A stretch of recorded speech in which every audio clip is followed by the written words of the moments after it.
Today we're picking up another shit box, but it's not mine. And it's gonna be an import, so we've never done an import before. Well, technically a JDM, so let's go. We need to go pick up $2,000. Brock's gonna do the meanest money spread you all will ever see in your life. Let's go get it.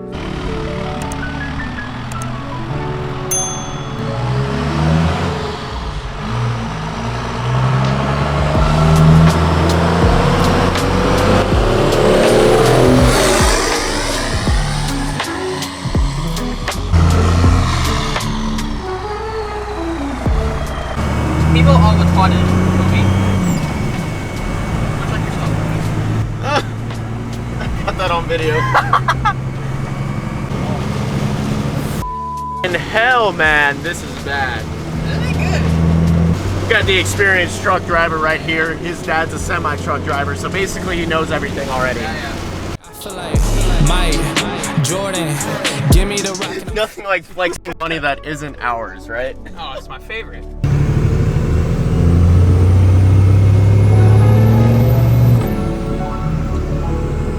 A few moments later.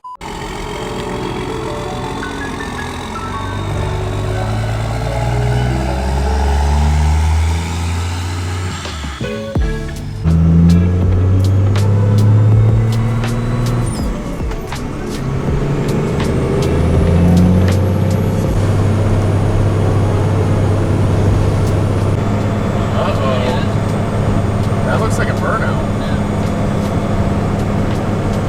What the heck?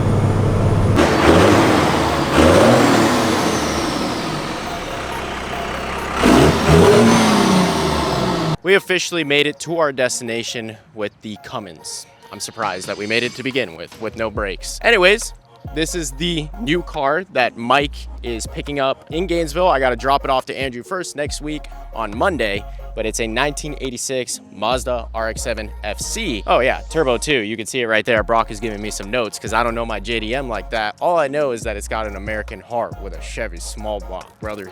So we'll take a look at that in just a second. But you can see the front runners. That's sick. Obviously this was a drag setup. We got a big old tire on the back. Didn't even look at the aspect ratio on that. What is that? It's a 255/60. Jesus Christ, that is a fat and tall tire. And we got a bead lock. We also have a drag wing on the back, which is super cool. A cutoff switch, so you know that they were drag racing this thing. That's the disconnect that you need in order to run a car like this at the track. We were talking to the, Brock, don't fall, to the seller, and he said that it weighs like, what, 2,000 pounds with a driver in it, which is sick. And yeah, let's take a further look at what's underneath the hood.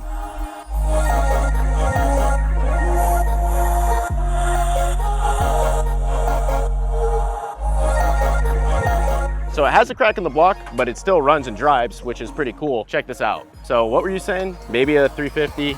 From what he said, it's a small block Chevy. Now, there's a few variants of them, obviously. I'm presuming it's a 350, but it could be bored and stroked. I don't know 100%. It does have a fast EFI system on it and an MSD ignition system, which is top tier. Yeah, so originally I'm pretty sure these had 16B rotaries. I like JDMs. I'm not extremely well versed in these cars. However, I know FBs were carbureted. FCs, I think some of them were carbureted, and then later years were EFI.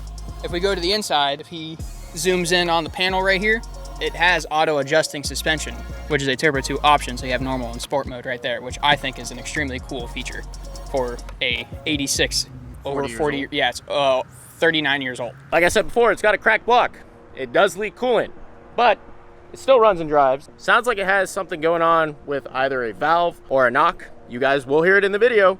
Andrew doesn't care. He's building it for Mike. So they're gonna do twins and probably a built motor. Doesn't matter. 3, 2, 1. Hold on, bro. Fire her up, Brock.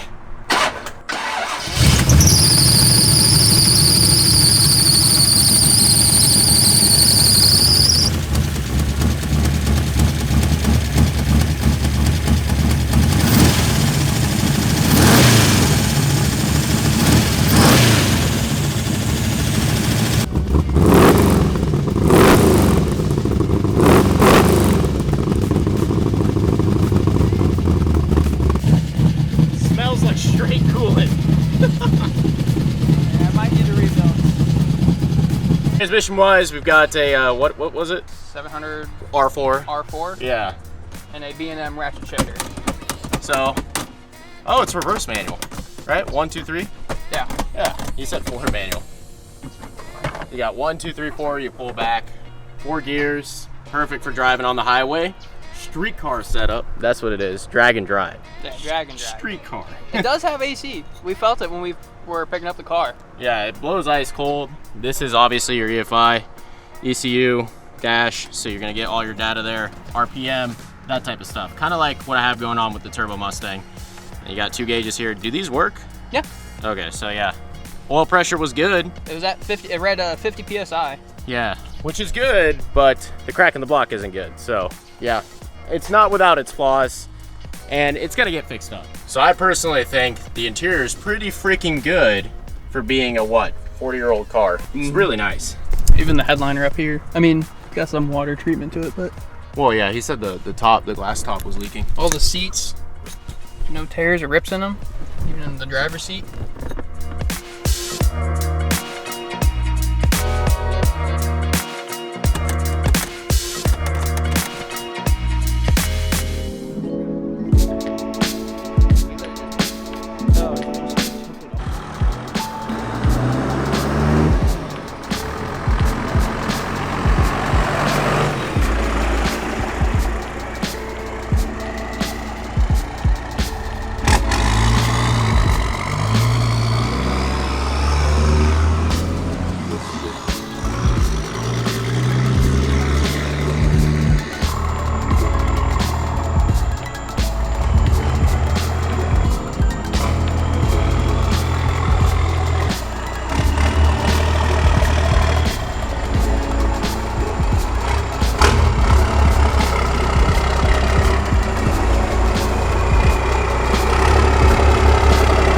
After we dropped off the RX-7, Brock decided to try to swing the F-250.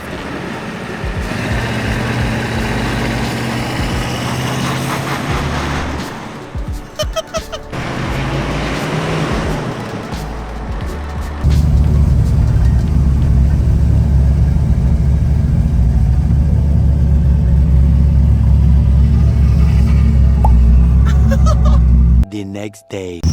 Needed some wood right there to get it off. I think it'll be good now.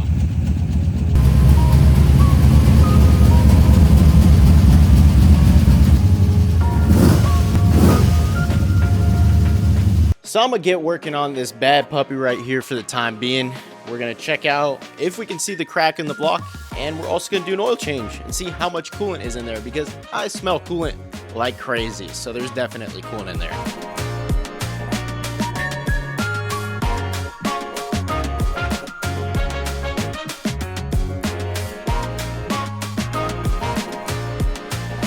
I'm gonna be using the DIH camera to check out and see if there's anything going on with the freeze plugs on the back. So apparently there are some freeze plugs on the back. Don't ask me, because guess what? I don't work on carb motors yet. So I don't know anything about these Chevy small blocks, but I was looking just to see if there was like a coolant leak back here. There isn't. Now the one coolant leak we know of is the one from the cracked block. So it's like on cylinder 7, which may be here. I don't know the firing order or the cylinder arrangement. Might be here or might be there, or on the other side I meant to say. But anyways, there is a crack there, and that's why he put Blue Devil in here. Now Blue Devil is supposedly supposed to seal stuff like that. It's not good for your engine. Andrew told me to get that stuff out of there before it gets into the bearings, the rod bearings. So we're gonna do an oil change and get that garbage out. And we're also gonna drain all the coolant so that the leaking coolant that was going in no longer leaks in there and mixes in with the oil. So we're gonna run it with no coolant until we drop it off. That means I can't drive it around, but you shouldn't be driving it around anyways with a leak like that in the block. So let's go get some oil and see how this oil looks. This radiator actually has a nice spigot to make draining the water really easily. So I'm gonna start with draining the water because it keeps getting in the oil. So even if you do an oil change, you're gonna end up with coolant in it. Thank you. Thank you so much. Ah, smells fantastic. But you know, this coolant system's supposed to hold probably 2 gallons minimum, and this is what came out. Literally nothing. Check it out. This is the drain plug. Now you may be wondering what that spikiness is. That is not a haircut. That is straight up metal all over the drain plug. You can see what happens when I smudge it on my finger. So usually rod bearing, I don't know if this is the same thing with a small block, but usually rod bearing is gold. So this could be like a cam bearing, but again, I really don't know. All I know is that you could take this out and make a an ice cream sundae with that. That is insane. I've never seen so much metal in an engine before. Chris, let us know what this is supposed to look like. I have no idea. Don't ask him, he's freaking useless. At least he's honest. This is what your drain plug is supposed to look like, especially when it's magnetic. So the gasket itself, look, is magnetic. That's how you can tell that that was all metal. Yeah, Yeah? maybe. You want metal in your oil? What? Who gave this guy? This I'm dude gonna drives put my supercars. metal in your oil, alright? This dude drives supercars talking about he wants metal in his oil. I don't have to deal with this So that murkiness you see there can either be coolant or something else, but actually the oil doesn't even look that bad. There was a lot of metal on that, but I'm not really seeing chunks in here, which is a good thing. We can see how the filter looks next. That would be really bad. And yeah, I mean, that's not terrible, but definitely an issue here. And the reason why it's not chocolate milky is because, well, he definitely changed the oil, because I saw pictures and videos of when he owned it, and he said it was straight chocolate milk. So he changed it before he sold it, and the coolant couldn't intrude yet. 2 weeks later. Boo boo, la boo boo, la boo boo. It took 5 days to get this freaking oil filter, which is ridiculous. Nobody stocked it near me. So now we can get this on, and then we'll start it with no coolant, get it out of the way, load it on the trailer, and drop it off in Gainesville. So that's the plan. I am gonna pre-fill this one, so let's do it. Now you need to drink up, my little baby, and take all of this. I love you, King Julian. What? Shut the... Mort, I have to tell you again, just fill the oil and shut up, Mort. Reason number one, why you don't buy a crappy dipstick. Got 6.5 quarts in here because this thing has a bigger oil pan. Dipstick reads bone dry. So this thing's not accurate at all. And that's not good, but we know that there's 6.5 in here, so we're gonna let it ride. It's not gonna run for long anyways. Oh God, you are so brain rotted, it's not even worth saving anymore. 1 eternity later. Now before we drop off the beloved RX-7, I need to do an oil change on the Ram. So let's do this as quickly as possible.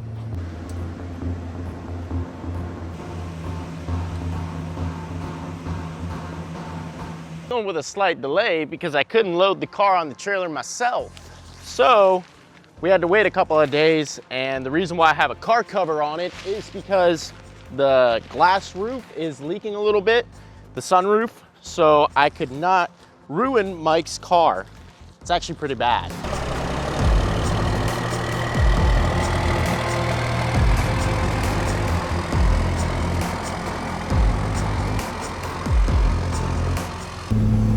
God, I love having no AC.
Now the drive up here wasn't too bad. The trailer was swaying a little bit because we had like 25-mile-an-hour winds and people were crashing left and right. I swear there's like one drop of rain and nobody knows how to drive. But at least the RX-7 got here in one piece. We're gonna unload it in a second.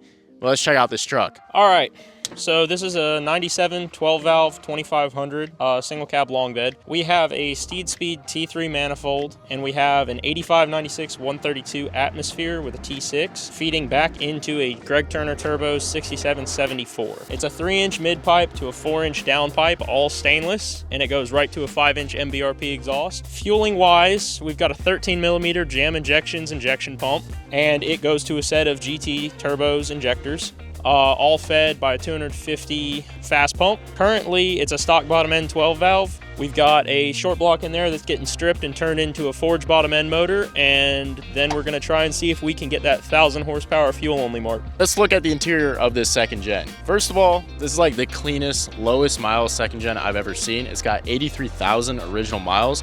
We'll show that on the dash. That's sitting right there.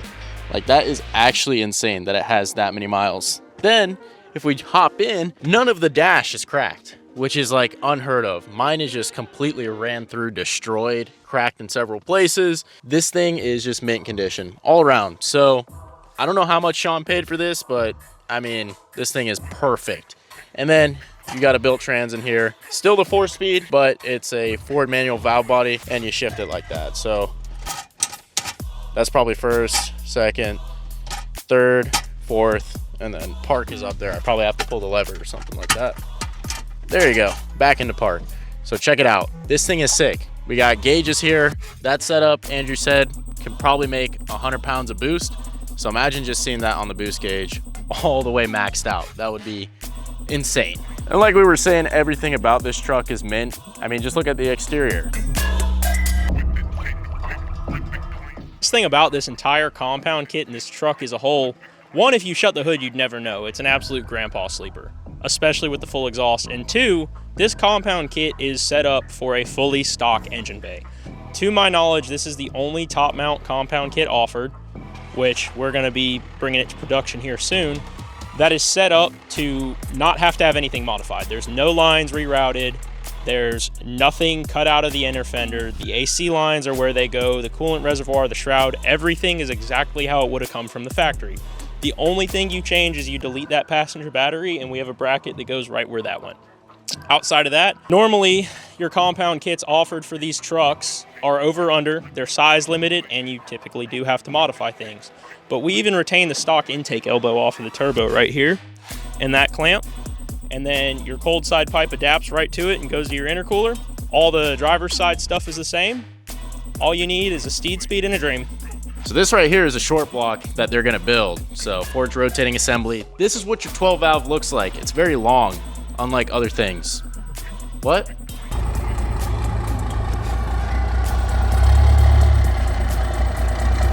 Complaining about the traffic earlier, but I'm glad I'm not stuck in that. That looks bad.